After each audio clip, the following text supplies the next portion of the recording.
செங்கோல் மீடியா பார்வையானவருக்கும் வணக்கம். So election முடிஞ்சிச்சு. எப்படி எலெக்ஷன் நடந்தது, யார் எலெக்ஷன் நடத்துனாங்க, எலெக்ஷன் கமிஷன் நடத்தலை எலெக்ஷன். ஸோ எலெக்ஷன் கமிஷனுக்கு மேலே ஒரு டிபார்ட்மெண்ட் நடத்துச்சுன்றதை நம்ம பார்த்துருந்தோம் எல்லா வீடியோலையும்.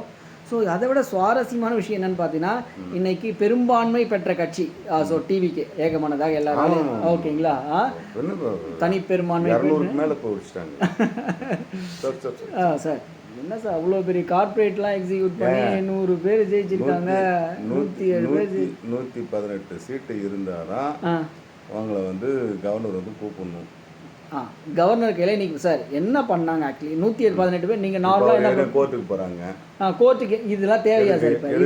இப்போ கோர்ட்டுக்கு போக வேண்டிய அவசியமா சார்? எதுக்கு கோர்ட்டுக்கு போகிறாங்க? என்னன்னா கவர்னர் எங்களை ஆட்சி அமைக்க கூப்பிடலை இவங்க தரப்புல சொல்கிறாங்க. கவர்னர் என்ன சொல்கிறாரு, எனக்கு 118 பேருடைய அனுமதி கடிதம் கொடுங்கன்னு சொல்லிட்டு கவர்னர் கேட்குறாரு. இவங்க என்ன சொல்கிறாங்க, ஆட்சியில் நான் ஏறிடுறேன், அதுக்கப்புறம் சட்டமன்றத்தில் நான் வாக்கெடுப்பு நடத்தி நான் ப்ரூவ் பண்ணுறேன்னு இவங்க சொல்கிறாங்க. இந்த சாப்பிட்ட பிறகு பில்லு கொடுக்கறதுக்கு இது சரவண பவன் கிடையாது, நல்லா புரிஞ்சுக்கோங்க. இது முழுக்க முழுக்க நம்ம இந்த ஹார்ட்ஷிப்ஸ் மாதிரி நீங்கள் பில்லை வாங்கிட்டு தான் சாப்பாடே வாங்க முடியும். நடைமுறையில் இருக்கிறது தானே சார் சொல்லணும். நீங்கள் திடீர்னு கவர்னர் இந்த மாதிரி ஆர்டர் நடைமுறை என்ன இருக்குது, என்ன இருக்குது நடைமுறை? ஆட்சியை பொறுப்பு ஏற்றுக்கிட்டு கவர்னருக்கு ஆர்டர்லாம் போட முடியாது. கவர்னர் தான் கோர்ட்டுக்கு ஆர்டர் போடலாம், கோர்ட்லாம் கவர்னருக்கு ஆர்டர் போட முடியாது. ஓ அப்படிங்களா சார்? அது தெரியும் இவங்களுக்கு. அந்த ஃபண்டமெண்டல் பொதுவாக சர்க்கார் படத்துலேருந்தே வெளியே வரல. அதே சர்க்கார் படத்தை எடுக்க சொன்னவங்க எடுத்தவங்க சொல்கிறதையே கேட்டுங்கிறாரு சார். இன்னும் லீகல் தெரியலன்னு நினைக்கிறேன் அவங்களுக்கு.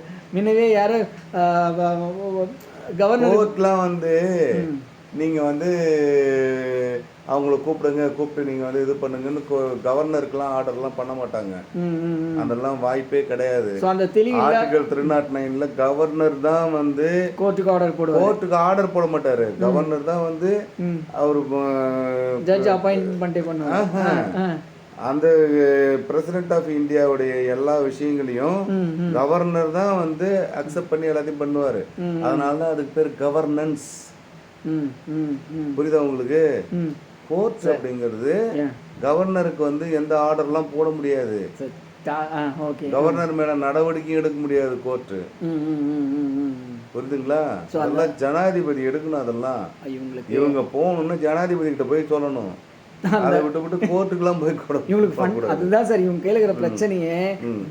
they did not know many fundamentals of ruling party and காலேஜுக்கு போய் படிச்சிருக்கணும். எப்போ பார்த்தாலும் காலேஜில் காம்பவுண்ட் மேலே உட்காந்துருந்தா இப்படி தான் நடக்கும்.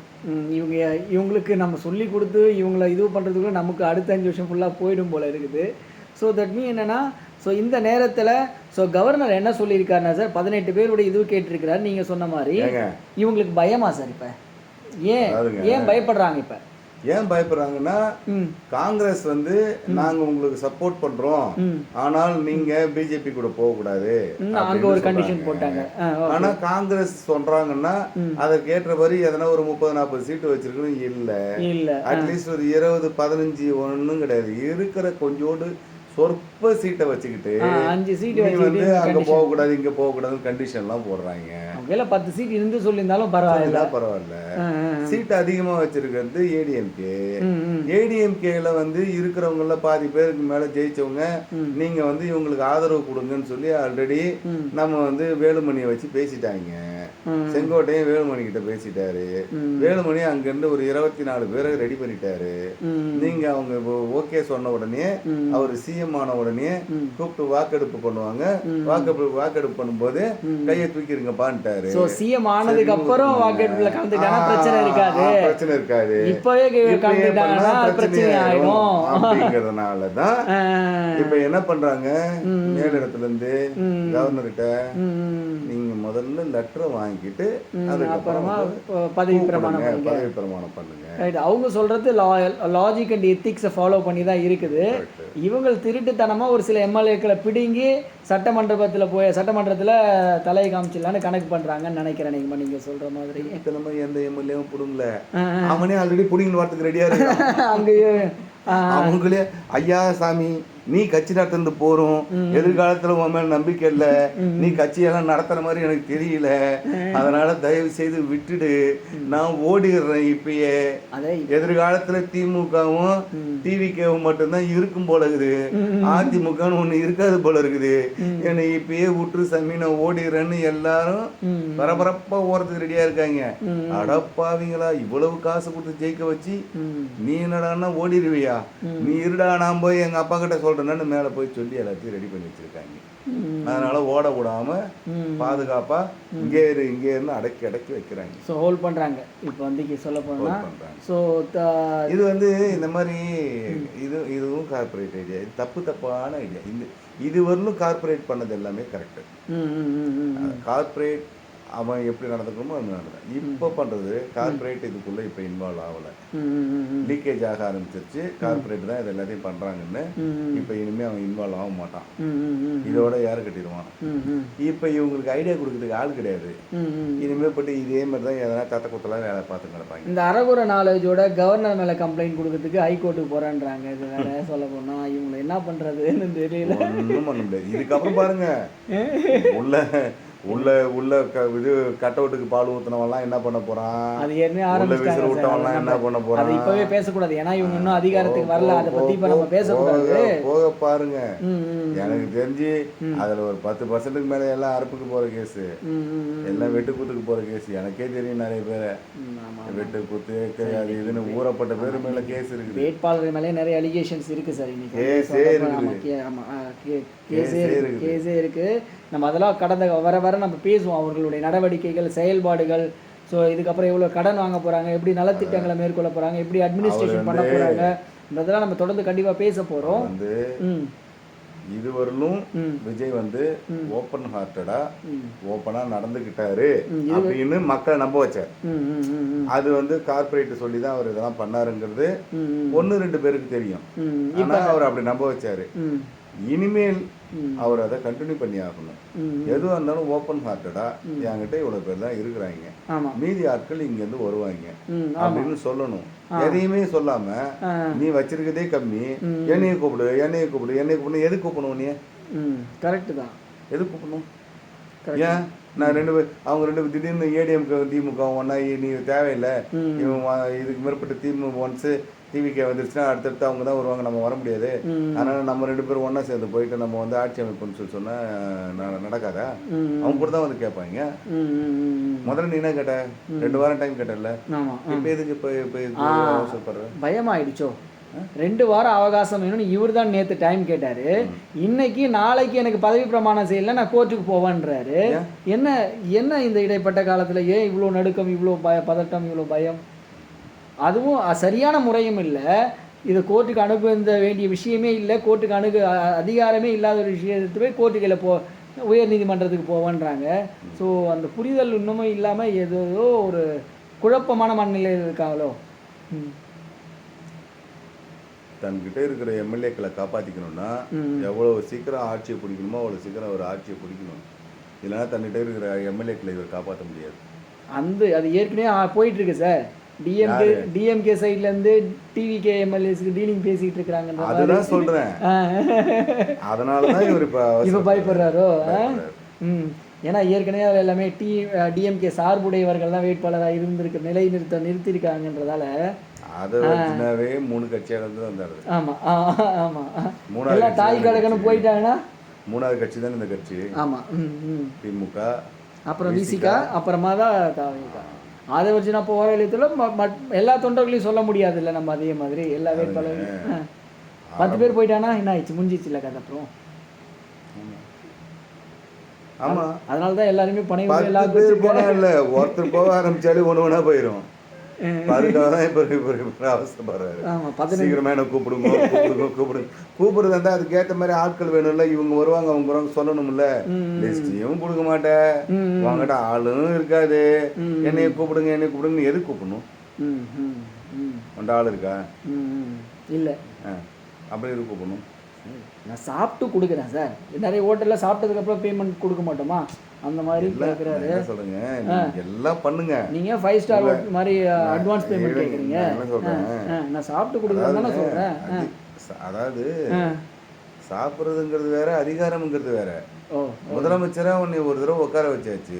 ஓ அதிகார பவரை காமிச்சு வாங்கிடுவாங்க, விலைக்கு வாங்கிடுறதுக்கு முயற்சி நடக்கும் இல்லையா?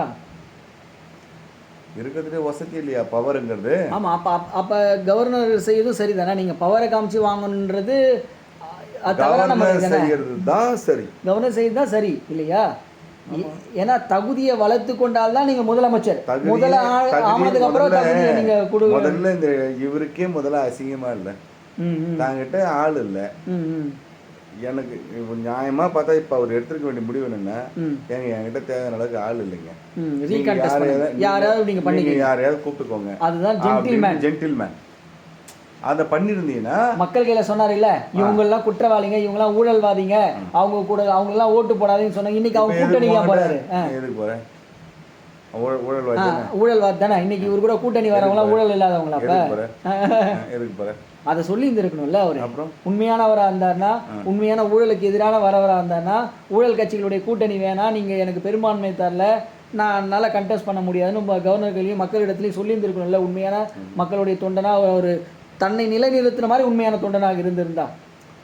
இன்னும் போக பாருங்க, டெய்லி பொழுது போகும், செம்மையா இருக்கும். அப்படியா? நல்லா இருக்கும். ஸோ ஊழல் கட்சிகளோட கூட்டணி வச்சாது ஆட்சி எப்படி? பக்கத்து மாநிலத்தில் இருக்கிறவங்க கூட இங்க வாடகைக்கு வீடு எடுத்துட்டு வந்துருவான். டேய் இங்க சந்தோஷமா இருக்குதுரா, நல்லா இருக்குதுரா, டெய்லிக்கும் ஏதோ நடக்குதுரா, நல்ல பொழுது போகுதுரா அப்படின்னு. அந்த அளவுக்கு இருக்கும் பாருங்க. ஒரு வருஷம் ஆட்சி கண்டினியூ பண்றது பெரிய கஷ்டம். இந்த மாதிரி தத்துக்குத்தலா இது பண்றதுக்கு பேசாம வந்து யாராவது ஆட்சி அமைங்க, எனக்கு தேவையான அளவுக்கு ஆட்கள் இல்லை, நான் வந்து ஆட்சி அமைக்கிறதுக்கு நான் ரெடியா இல்லை, யாருன்னா ஆட்சி அமைக்கிட்டோம் அப்படின்னு அவங்க ஆளுங்க இருக்கிற ஆளுங்க ஸ்டபனா பக்காவா கூட வச்சுன்னு கம்முன்னு இருக்கணும். இல்லையா பேசாம ஏடிஎம்கே கூட சேர்ந்து ஆட்சி அமைச்சிட்டு போயிட்டே இருந்தோம். இதை விட்டுட்டு சும்மா இந்த நாங்க நீ சிஎம் ஆக்கு, அதுக்கப்புறம் எல்லாரையும் நான் கை தூக்க வைக்கிறேன், இந்த கதையெல்லாம் வந்து ஒன்ஸ் கெசட்ல சிஎம்னு நோட்டிஃபிகேஷன் ஆயிடுச்சு, அதுக்கப்புறம் ஒன்னால இது பண்ண முடியல. அது ஃபார்மாலிட்டிஸ் நிறைய சார். இல்லைங்க, கெசட்ல நோட்டிஃபிகேஷன் ஆயிடுச்சு, சிஎம்னு பதவி பிரமாணம் பண்ணி வச்சிட்டாங்க. அதுக்கப்புறம் நீ ஆளுங்களை நிரூபிக்கணும், ஒன்னால நிரூபிக்க முடியலன்ன உடனே நீ வந்து இதுவாயிடுற, டிஸ்குவாலிஃபை ஆயிடுற. ஆனா உன்னை சிஎம்னு சொன்னல, அது தப்பா? அது சாவர ஊர்ல முன்னாள் முதல்வர் பேர் வரும்ல. அது ஆனால் தப்பான ப்ரொசீஜர்னு சொல்ல வரேன் சார். ஆமாங்க, ஏன்னா நீங்கள் குவாலிஃபிகேஷன் இருந்தால் தான் பாஸு.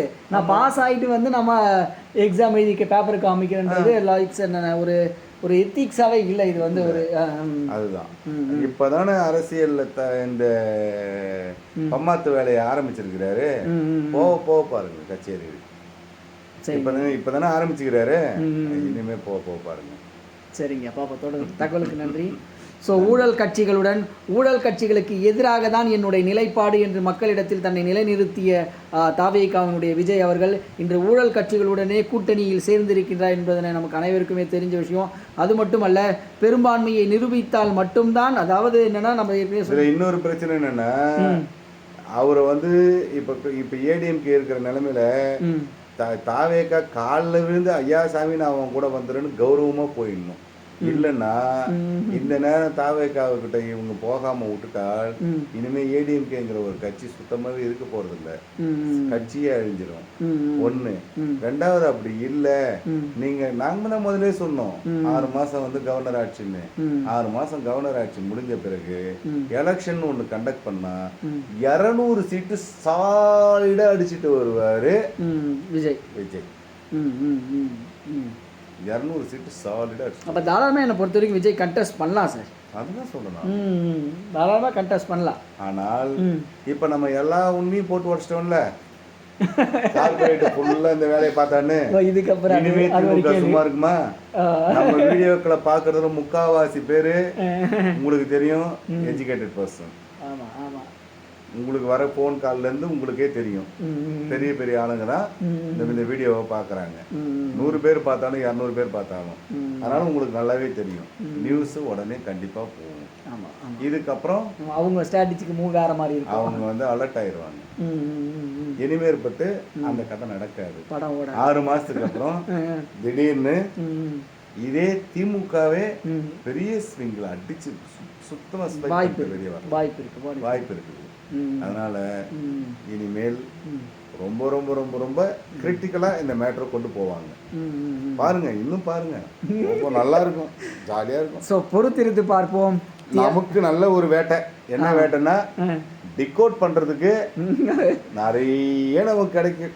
டெய்லிக்கும் கண்டென்ட் கிடைக்கும். டிகோட் பண்ணிக்கினே இருக்கலாம்.